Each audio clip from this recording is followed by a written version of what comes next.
Bismillahirrahmanirrahim. Assalamualaikum warahmatullahi wabarakatuh. Salam jumpa, salam sejahtera. Bertemu kembali dengan saya, Bang Pinjol. Bapak Ibu sekalian, pada kesempatan kali ini saya berusaha untuk meluruskan pemikiran dan sudut pandang beberapa kawan-kawan kita dan beberapa saudara-saudara kita, atau mungkin Bapak Ibu sekalian. Terkait apa? Terkait daripada fungsi daripada materai pada lembar perjanjian atau perikatan.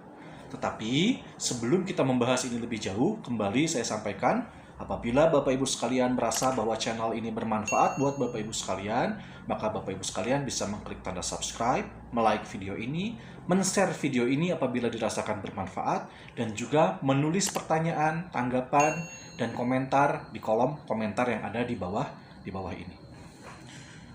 Bapak Ibu sekalian, ada kesalahan berpikir dan kesalahan dalam memahami fungsi daripada materai.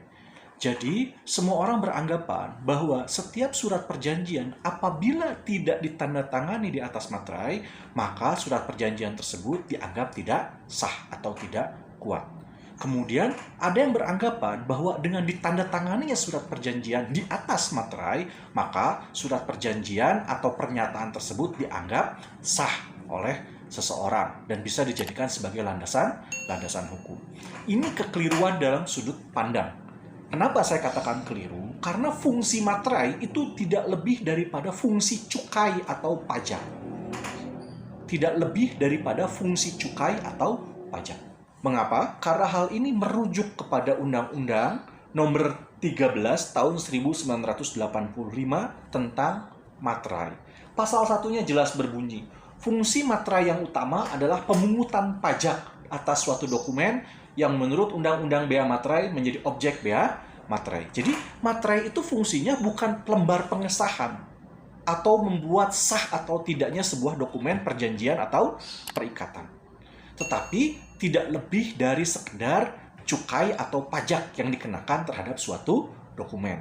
Makanya kemudian dokumen-dokumen yang harus kemudian dimiliki materai karena terkait dengan pajaknya itu biasanya adalah akta-akta notaris, kemudian akta yang dibuat oleh penjabat pembuat akta tanah, kemudian surat yang membuat jumlah uang yang lebih dari 1 juta. Jadi kalau Bapak Ibu bikin kwitansi 1 juta lebihnya, maka harus ada materainya.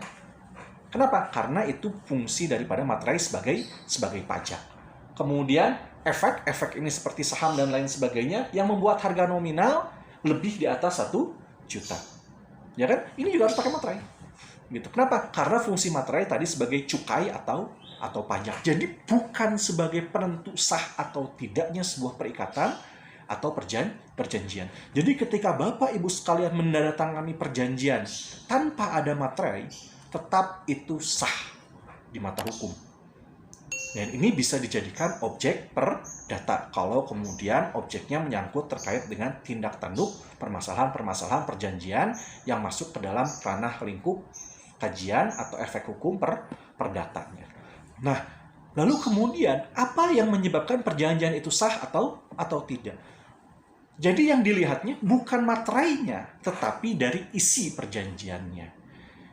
Perjanjian itu sah ketika mengacu kepada Pasal 1320 KUH Perdata, di mana sahnya perjanjian apabila 1. Adanya kata sepakat, 2. Kecakapan para pihak. Kecakapan para pihak itu artinya apa? Saya akan jelaskan. Kecakapan para pihak itu masing-masing pihak memiliki kemampuan yang sama dan sudah dianggap dewasa dan mampu kemudian untuk bertindak atas namanya sendiri. Pihak-pihak ini atau subjek hukum ini bisa perorangan atau badan hukum. Makanya kemudian perjanjian atau kesepakatan dengan anak-anak yang dianggap belum dewasa secara undang-undang, maka itu tidak sah atau batal.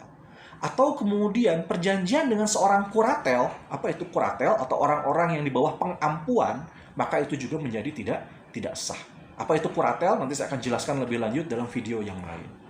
Kemudian yang ketiga, suatu hal tertentu atau adanya objek perjanjian. Jadi suatu hal tertentu itu objek perjanjiannya apa dulu?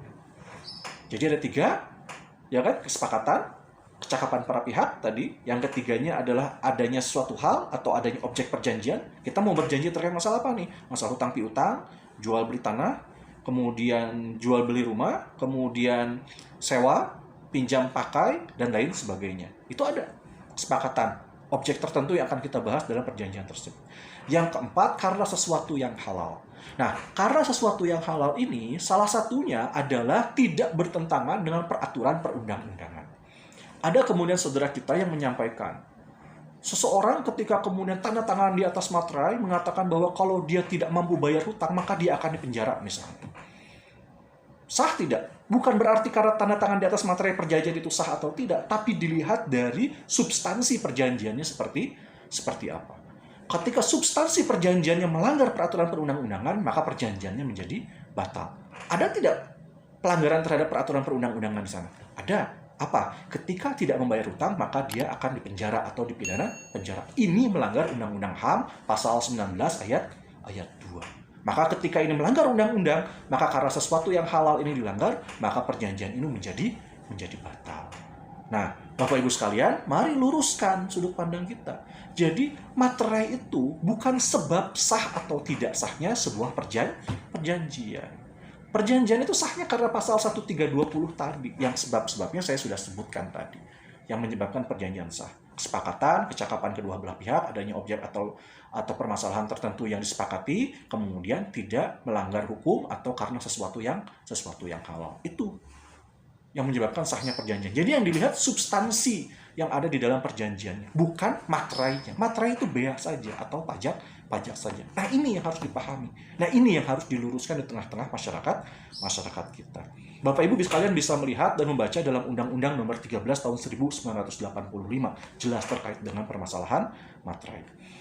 Hanya saja selanjutnya terakhir, sebagai juga tambahan informasi, ketika kemudian karena satu dan lain hal kemudian dokumen-dokumen ini kemudian harus diperkarakan di pengadilan, harus dimasukkan ke dalam meja hijau, maka di sana ada fungsi pemateraian namanya. Jadi setiap dokumen yang kemudian dimasukkan ke dalam pengadilan, dijadikan alat bukti di pengadilan dalam sidang perdata, maka kemudian ada yang disebut dengan pemateraian atau yang kita sering kenal dengan cara leges. Legesnya di mana? Di kantor pos. Nah, fungsinya apa? Sama sebagai cukai pajak. Jadi bukti-bukti yang kemudian akan dimasukkan dalam sidang perdata semuanya harus dileges dulu atau di pemateraian dulu. Sebagai apa? Sebagai bukti bahwa dokumen tersebut sudah dikenai bea cukai pajak. Nanti di kantor pos tinggal tak. Nah, itu dijadikan alat bukti. Tapi itu kemudian tidak menyebabkan bahwa kemudian dokumen tersebut menjadi sah atau tidak. Sah atau tidaknya dokumen nanti berdasarkan bukti di pengadilan, kemudian nanti diuji juga apakah kemudian memenuhi pasal 1320 KUH Perdata atau tidak. Sekali lagi, demikian dari saya. Mari kita luruskan sudut pandang kita. Ingat, materai pajak bukan syarat sah dari sebuah perjanjian atau perikatan. Billahi taufik wal hidayah. Assalamualaikum warahmatullahi wabarakatuh.